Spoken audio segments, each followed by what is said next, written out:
Hello, welcome to Last Ball. Bon, joined by regular Mick. How you going, Mick? Good evening, good evening. I'm very good. Yourself?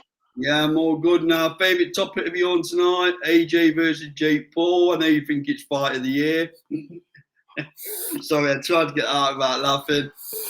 December the 19th. It's all been confirmed now. We've not had your take on it on the channel. Obviously, Paul's been bringing in some big boys for sparring. Jared, Big Baby Anderson, Frank Sanchez, Lawrence Akola, and his previous opponent, who he should have been fighting rather than Jake Paul, the well-known Cassius Chaney. So, we all thought this is a joke. We've all watched the press conference. We've all seen the difference in height. AJ looks to be taking it very seriously. I know he's got to boil down a little bit. But Mick, give us your unique take on this. If it goes more than one round, people are going to be asking questions, aren't they? Yeah, I mean, I really hope we don't see like a Mayweather-McGregor, where Mayweather carried him for 10 rounds before doing the job.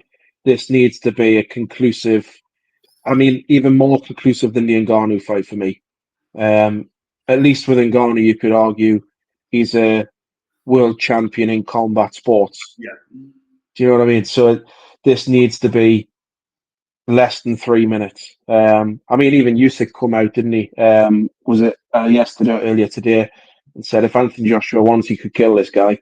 Yeah. And the only thing I hope is we're all laughing about it now, but if Anthony Joshua does what we know he can do and what he should do, I just hope there's no lasting damage, because that would then bring the sport into disrepute.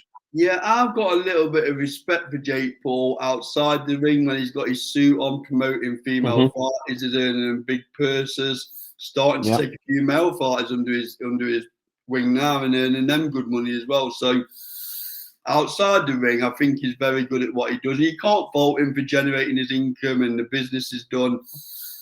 But please stop trying to convince us you're a pro boxer. And I'm very surprised at some of the people in the industry that are coming out and saying, well, he's a full-time fighter, he's in camp all year round. Doesn't make him a pro fighter, does it? And I worry for him in this fight. I worry for him because I don't think AJ is going to play. I think he's going to come out and just, Ngannou-esque. First time he lands on Jake Paul, it's good night Vienna, isn't it? Let's be honest. Yeah, I mean, I can't imagine AJ is going to sell out and stick to this this narrative where it's preempted and things like that, like the Mike Tyson fight, allegedly. Yeah, I don't think he'll do that. I think he is taking it seriously. But I mean, we spoke about Jake Paul and his impact on boxing outside of the ring when we done a Taylor Serrano 3 breakdown, and like I said at that time, I think his impact on boxing is far greater when he's as a promoter and promoting the women's fight game as opposed to what he's trying to do here. This either, for me, one of two things: either it doesn't go ahead, a miraculous injury comes out at the 11th hour, or he's took this fight just to get so many eyeballs to help with his promotional journey. One or the other, because there's no way that him or the people around him believe that he could beat Anthony Joshua. Yeah, I'm surprised. I'm very surprised DAZN have let him jump onto Netflix to take this fight. I mean, I'm very surprised because obviously he signed an exclusive contract with DAZN. Well, it doesn't prove that it's that exclusive, does it? Yeah. So I'm surprised at that, but I just want AJ just to do it for his fight fans. I don't want Jake Paul hurt seriously, any long-lasting health condition, anything like that. Just remind him that, there's levels to this game and go and put your suit on rather than get your hands wrapped and carry on the good work that you're doing. I mean, if he was to make a fight of it against AJ, it's embarrassing. It really is embarrassing for the sport. Well, he's got a lot to lose, hasn't he, mate? Because he's still got that Tyson Fury fight hanging. Yeah. So, and surely Tyson Fury, if Jake Paul does make a fist of this, where does it leave that? I mean, Right, time to go. No, I'm all right, thanks. stranger things have happened, but just put it in perspective. He's not a pro boxer. He's an ex-YouTuber. He's a cruiserweight at best. Yeah, you get an AJ to come down below 245, but that's not a major deal. Both Usyk fights were below 245. Yeah. So is it really? If they said he's coming down to 230, then yeah, I get it. But it's not a major deal. I wouldn't have thought for AJ to get to 245. He's not a guy who jumps up in weight. He stays pretty lean all year round, doesn't he? In or out the camp.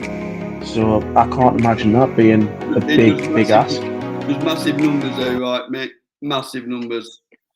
Ridiculous numbers. Ridiculous. I mean, AJ, regardless of his record and his recent losses, him and Canelo Alvarez are still the biggest commercial draws in boxing. That there's no denying that. So the numbers are going to be ridiculously big. And the hottest ticket is going to be the undercard. Get on that undercard because you're going to grow your fan base massively. Yeah. And that's a privileged spot for any fighter who's on MVP or wants to make a name, like you said, because the eyeballs. I'd like to see what the co-main's going to be because that'll be that's a prime spot for any fighter, right, to grow their fan base. Oh yeah, without doubt.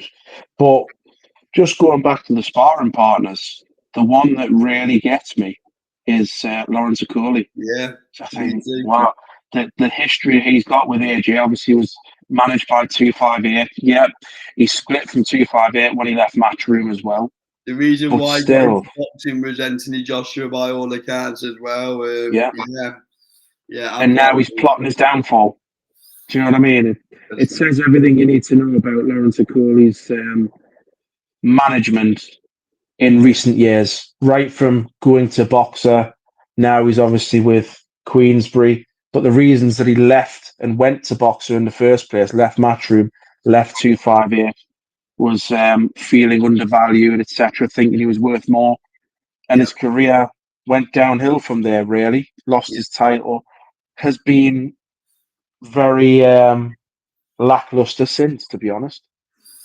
Yeah, so that's mine and Mick's view on all things AJ versus Paul. Dare I say we'll probably visit it again prior and post fight. This has been Last World Boxing, provided sponsored by Short Building Services and SC Travel. Like, comment, subscribe, and we'll see you on the next video. Cheers, Mick. Thank you.